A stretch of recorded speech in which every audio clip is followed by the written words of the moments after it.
A 4-year project that seeks to support local youth and women innovations and interventions to tackle climate change and provide solutions has commenced in Abuja.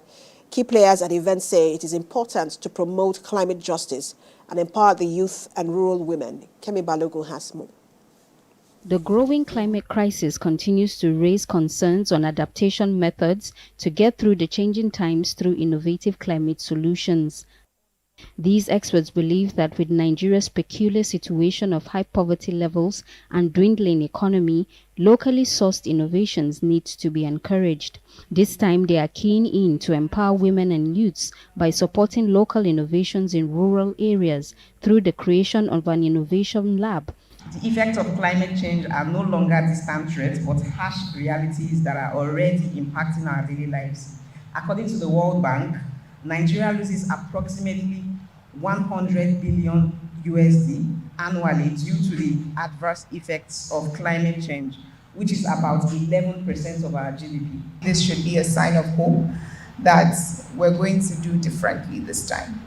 And we're not just here to talk, but we're actually here to do some action. And we're really hoping that we can do this together. The program hopes to ensure that the challenges faced by smallholder farmers, who make up over 70% of Nigeria's rural population, get the resources and support needed to adopt better climate-smart agriculture solutions and small businesses.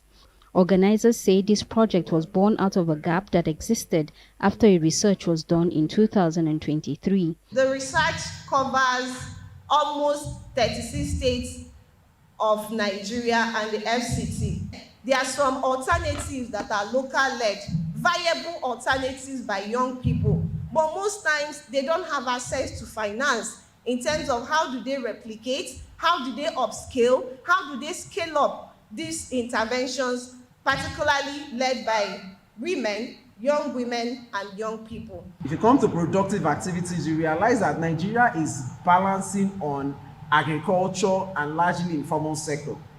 The informal sector absorbs up to 70% of our GDP. Agriculture produces, and then when we talk agriculture, we're talking about smallholder farmers. A majority of the food we're eating in this country are produced by smallholder farmers. Smallholder farmers are largely women. The theme, Youth and Climate Change Innovation Lab, hopes to ensure that rural youths and women receive the recognition, support, and resources necessary to scale up and succeed. Kemi Balogun, TVC News, Abuja.